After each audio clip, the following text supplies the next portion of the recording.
안녕하세요. 과학기술 분야 장애인 재직자 우수사례 인터뷰를 진행할 아나운서 최지은입니다. 오늘은 권기현 한국식품연구원 디지털 팩토리 사업단장님 모시고 이야기 나눠보려고 합니다. 단장님 안녕하세요. 안녕하세요.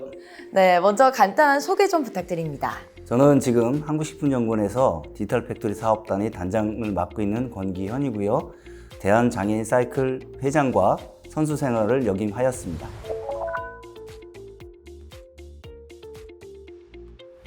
어떤 장애를 가지고 계신지 또 어떤 이유로 중도 장애인이 되셨는지 말씀 부탁드립니다. 예, 저는 어렸을 때부터 성격이 활달하고 소통하는 것을 좋아하고 운동을 많이 했습니다.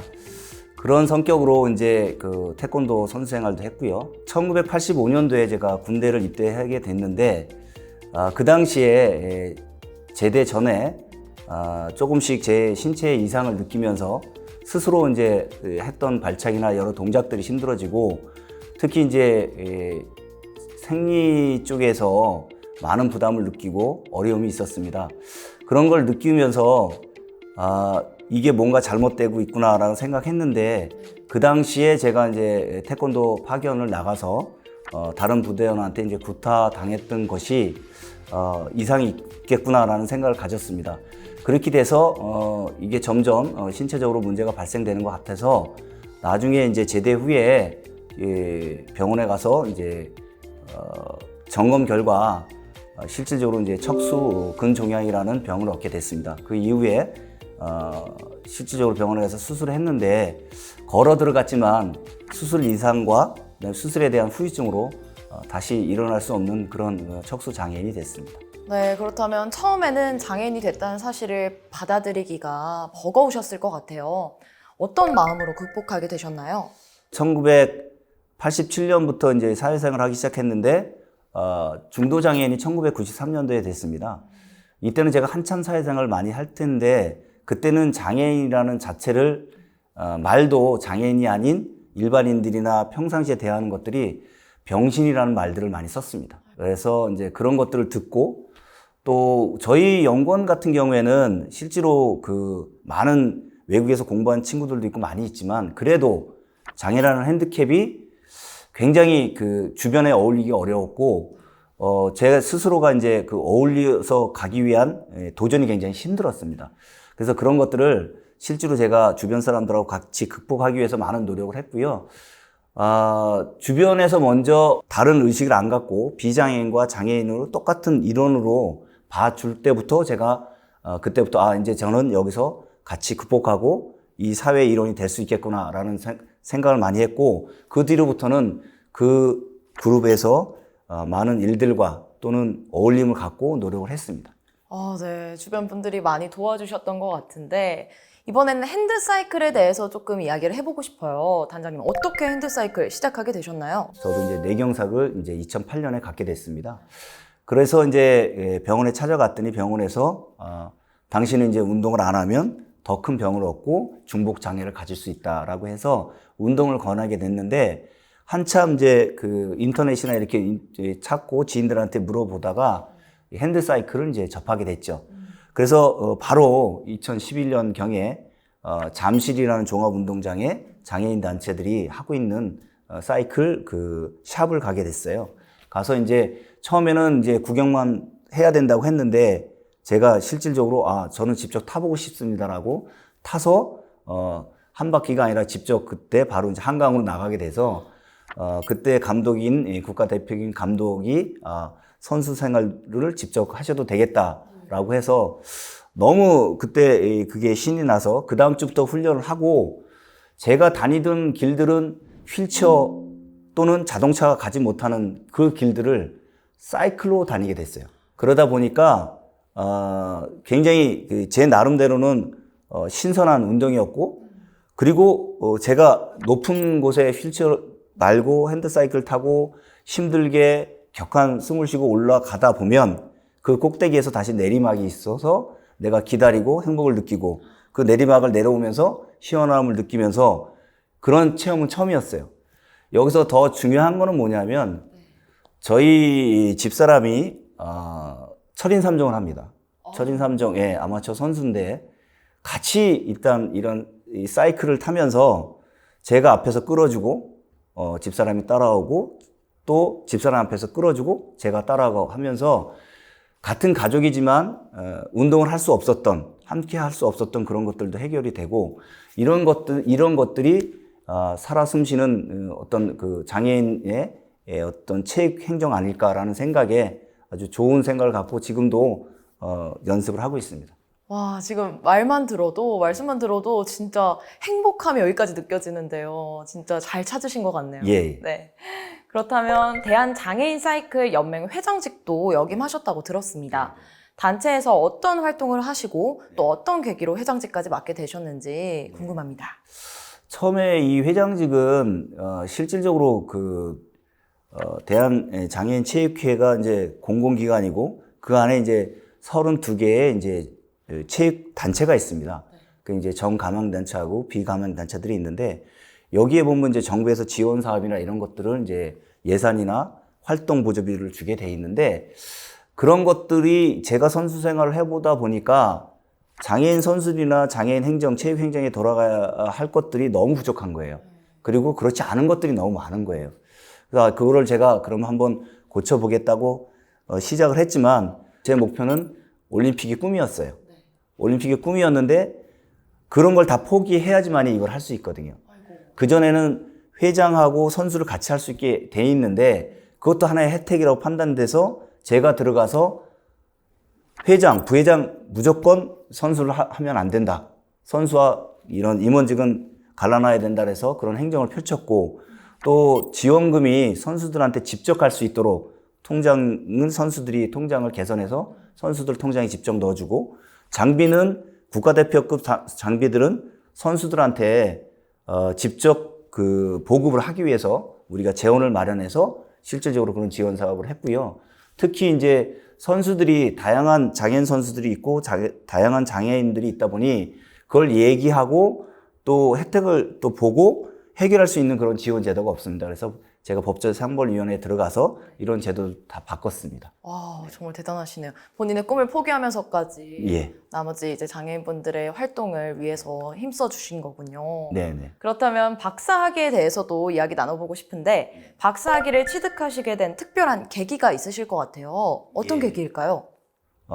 학위라는 거는 정말 저한테는 굉장히 힘든 과정 중에 하나였거든요. 시작도 힘들었고 마지막 파이널 학위를 받을 때까지 굉장히 힘들었던 게 뭐냐면 이 연구원이라는 건 일반 기업과 좀 틀려서 특수성이 좀 있습니다. 그래서 이런 학위라는 게 갖춰지지 않을 경우에는 연구에 대한 어떤 PI, 책임 연구원도 하기 어렵고 연구 책임자도 좀 어려운 그런 경향입니다. 그런데 실질적으로 이렇게 공부에 매달리게 된 거는 제가 스스로 이걸 극복하기 위해서 많은 주변 사람이 도움을 주고 하지만 스스로가 극복을 못할 경우에는 그것도 다 어떻게 보면 도움이 아니고 저한테 독이 될 수 있는 부분이 있거든요. 그래서 저는 이렇게 저한테 마지막 고향 친구가 이제 운명을 달리하면서 제가한테 한 말이 자기가 이제 대신 먼저 갈 테니 그거를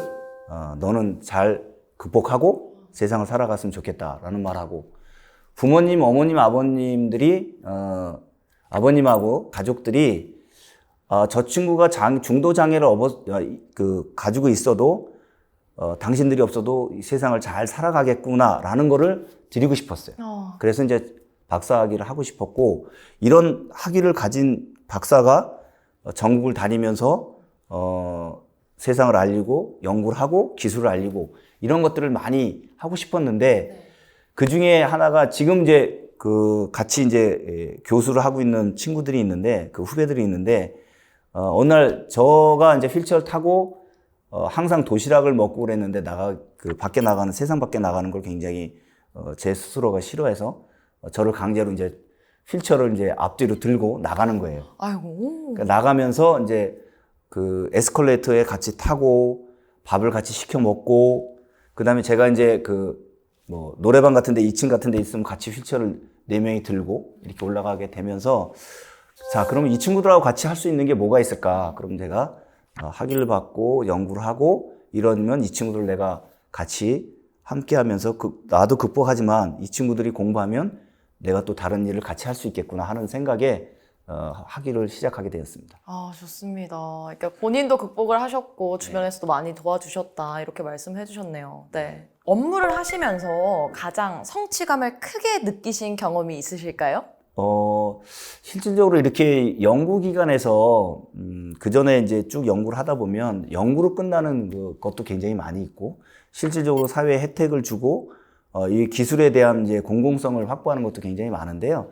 제일 중요한 거는 저는 제가, 비록 휠체어를 타는 장애인이지만 국가 모든 연구기관에 근무하는 그 직원들보다는 훨씬 더 많은 출장을 다녔는데, 그 전에 제가 현장을 가보면 이런 다니면서 느끼는 것 중에 뭐냐면 우리가 가지고 있는 기술을 빨리 해결해주고 알려줘야겠다라고 이제 현장을 많이 다니고 그런 꿈을 갖고 있었어요.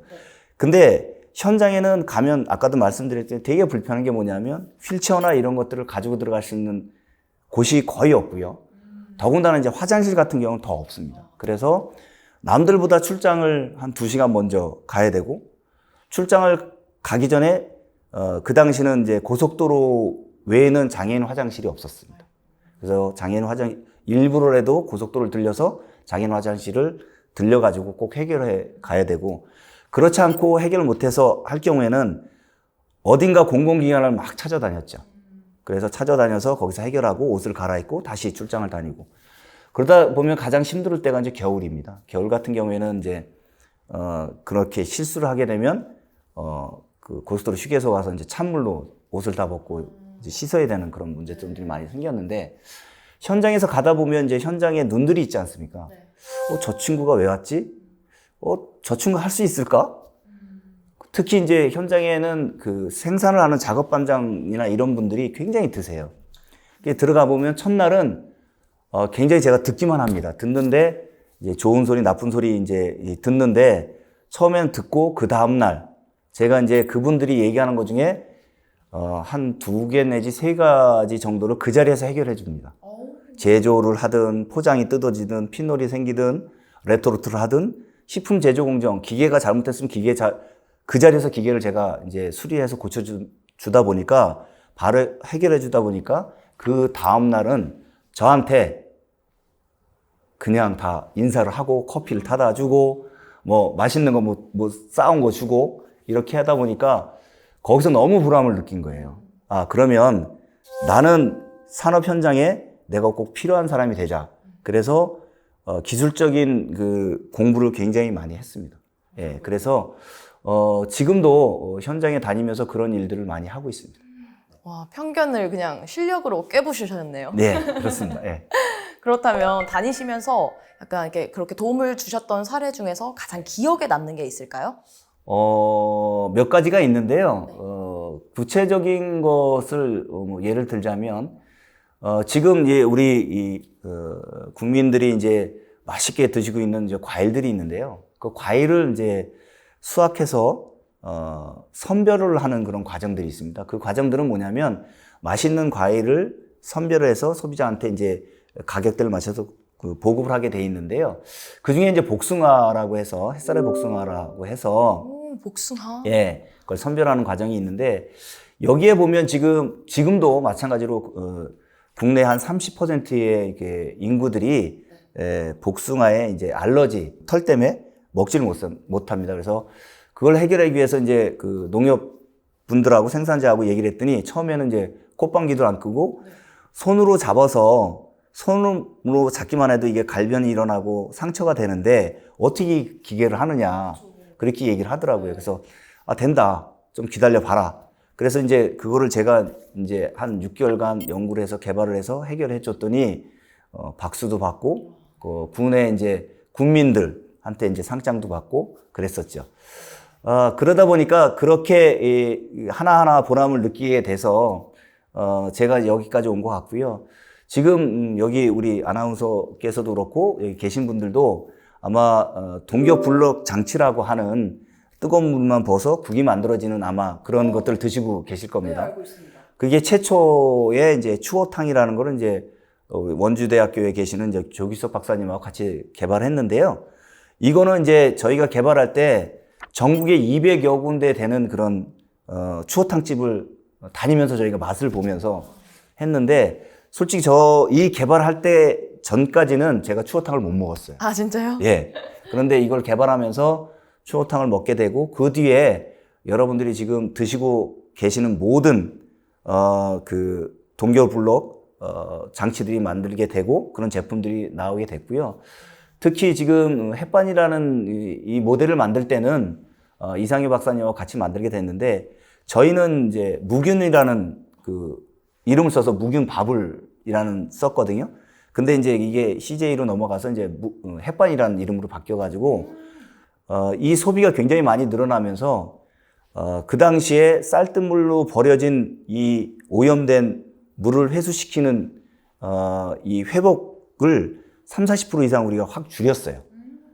쌀뜨물을 한꺼번에 처리하고 이거를 쌀뜨물에 대해서 다시 발효 미생물을 써서 선순환시키는 그런 그 아주 귀한 연구를 현장에 이제 적용을 하였죠. 와, 저 지금 굉장히 대단한 분이랑 계시네요, 지금.